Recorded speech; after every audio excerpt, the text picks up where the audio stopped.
Hello everyone. इस video में हम पढ़ेंगे क्लास 8 की इंग्लिश की poem the ant and the cricket. तो स्टार्टिंग में हमें बताते हैं कि एक फेबल जो होती है वो एक ऐसी कहानी होती है, ऐसी स्टोरी होती है जिसमें जो करेक्टर्स होते हैं वो एनिमल्स होते हैं और जो कहानी एक मॉरल देती है, हमें कुछ सीख देती है। तो ये जो पोएम है ये आंट के बारे में और एक क्रिकेट के बारे में है। आंट जो है वो होता है चींटी और क्रिकेट होता है एक झिंगुर। तो इसमें पोएम में जो है वो जो आइडिया है वो काफ़ी ज़्यादा सिग्निफिकेंट है। ये एक स्टोरी है एक क्रिकेट के बारे में जिसके 4 पैर होते हैं, मगर ये अप्लाई होती है 2 लेग्स वाले क्रिकेट पर भी। आप समझ जाइए, 2 लेग्स वाला क्रिकेट एक ह्यूमन होता है मतलब इसमें सिम्बॉलिकली बोला गया है। तो अब इसमें स्टार्ट करते हैं हम पोएम को। अ सिली young cricket, accustomed to sing through the warm, sunny months of gay summer and spring, began to complain when he found that at home his cupboard was empty and winter was come. तो एक सिली, थोड़ा सा बेवकूफ़ सा एक cricket है, एक झिंगुर है जिसको अकस्टम्ड है, जो मतलब जिसको आदत है गाना गाने की। तो जब गर्मियों का मौसम था, स्प्रिंग था, जब वार्म था, गर्मी थी, अच्छे अच्छे मतलब सूरज निकलता था, अच्छा सा सुंदर सा मौसम हुआ करता था, तब तो वो पूरे टाइम गाना गाता था। मगर अब जो है उसने थोड़ा कंप्लेन करना स्टार्ट कर दिया है जब उसने देखा कि उसके घर में उसका जो कपबोर्ड है, मतलब उसकी जो कबर्ड है, उसमें कोई भी सामान नहीं है, विंटर के लिए कुछ खाने के लिए नहीं है और वो एम्प्टी है, उसका कपबोर्ड वो खाली है।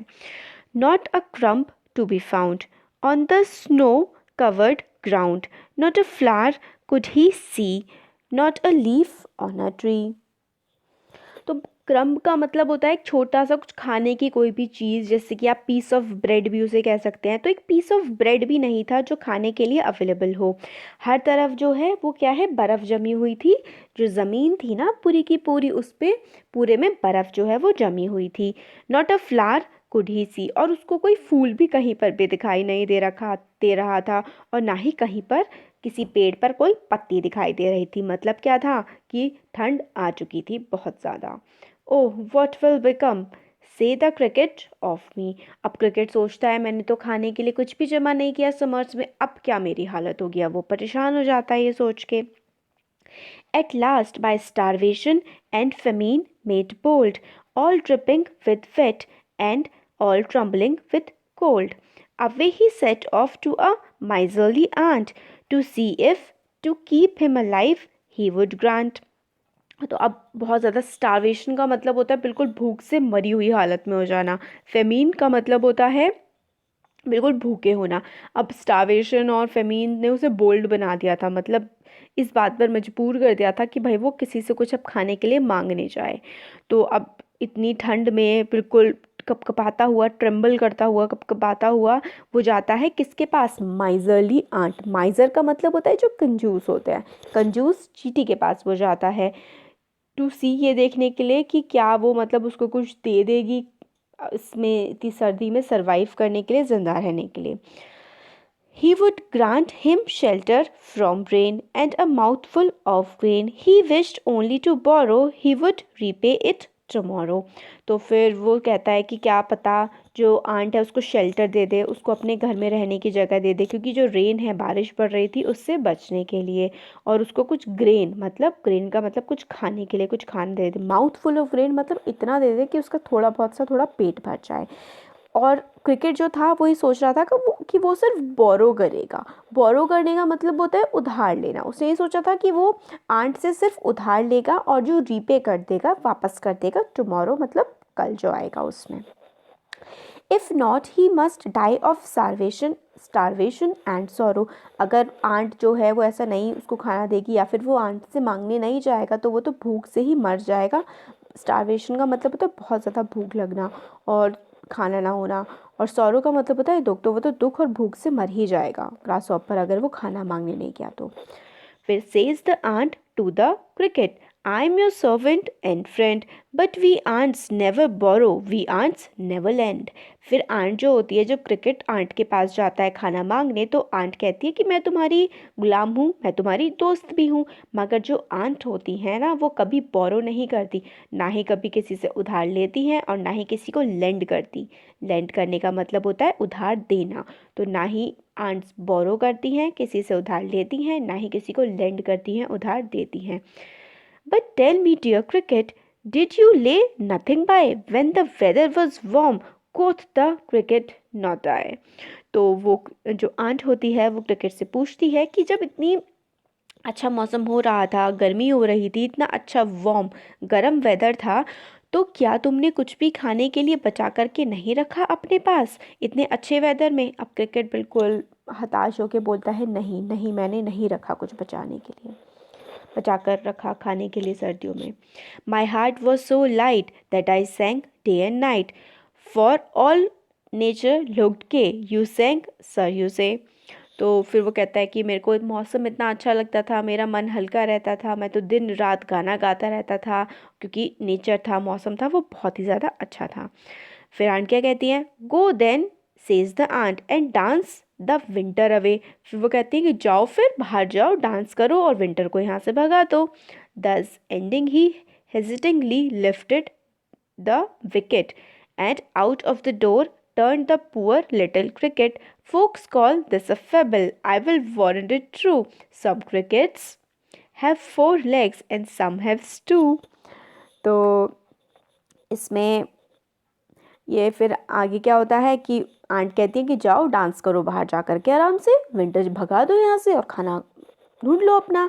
फिर एंडिंग में जो वो होता है, क्रिकेट होता है, वो बिल्कुल मतलब हेजिटेंटली ऐसे ही मतलब थोड़ा सा परेशान होकर के वापस जाता है, अपना विकेट जो है उसको उठाता है और डोर के बाहर निकल जाता है। जो क्रिकेट होता है वो परेशान सा बेचारा पुअर क्रिकेट बहुत ही धीरे धीरे करके आंट के घर से चला जाता है।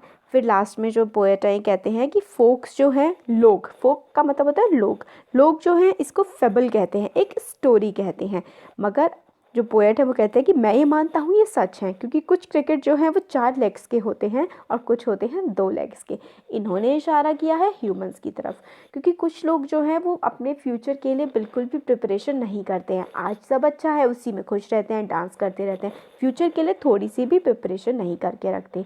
तो मॉरल ये है पोएम का कि हमें आज में तो खुश रहना ही चाहिए, मगर हमें फ्यूचर के लिए भी कुछ चीज़ें प्रिपेयर करके रखनी चाहिए, ताकि अगर कोई प्रॉब्लम आए फ्यूचर में तो हम उसको हैंडल कर पाएँ।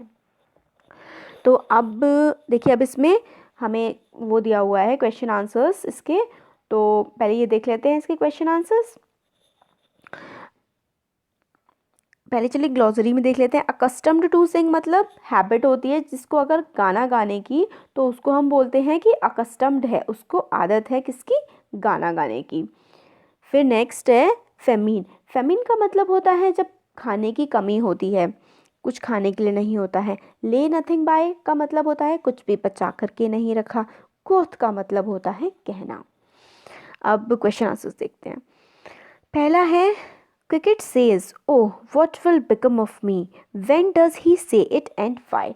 तो क्रिकेट जो है वो ऐसा कहता है कि ओह मेरे साथ क्या हो गया है, क्या बन गया हूँ मैं, वो ऐसा कब कहता है और क्यों कहता है। तो इसका आंसर है the cricket speaks these words when in his home he finds no food to eat in winter. तो क्रिकेट ऐसा तब कहता है जब उसके घर में सर्दियों में खाना खाने के लिए कुछ भी नहीं बचा होता।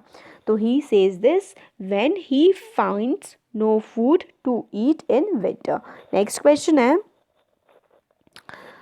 find in the poem the lines that mean the same as neither a borrower nor a lender be। तो हमें ये लाइंस बतानी है कि ना ही हम उधार लेते हैं ना ही उधार देते हैं। ये लाइन किसने कही थी, आंट्स ने कही थी। तो ये लाइन क्या है, the line is but we ants never borrow, we ants never lend. ना ही हम आंट्स कभी बोरो करते हैं ना ही कभी लेंड लेते हैं, मतलब हम कभी उधार भी नहीं लेते ना ही उधार देते। We ants never borrow, we ants never lend. फिर सेकेंड है what is your opinion of the ants principle. आप क्या सोचते हैं जो आंट का प्रिंसिपल था कि हम उधार ना देते हैं ना लेते हैं, इसके बारे में। तो कुछ भी बोल सकते हैं आपको जो लगे, तो ऐसा लिख सकते हैं the ants principle is quite good, it teaches a lesson to everybody to plan for their future. तो मतलब हर किसी को जो है ये वाला जो स्टेटमेंट है अपने फ्यूचर के लिए प्लानिंग करने के लिए, सेविंग करने के लिए मोटिवेट करता है। क्वेश्चन नंबर 3 है the ant tells the cricket to dance the winter away, do you think the word dance is appropriate here, if so why. जो आंट्स हैं वो क्रिकेट से कहती हैं कि तुम डांस से अपने विंटर को भगा दो, तो क्या यहाँ पर ये शब्द डांस सही है, अगर है तो क्यों है। तो the word dance here means merry making and wasting time. Dance का मतलब यहाँ पे खुश रहने से और टाइम वेस्ट करने से है। It is appropriate here, the irresponsible cricket does not deserve any sympathy।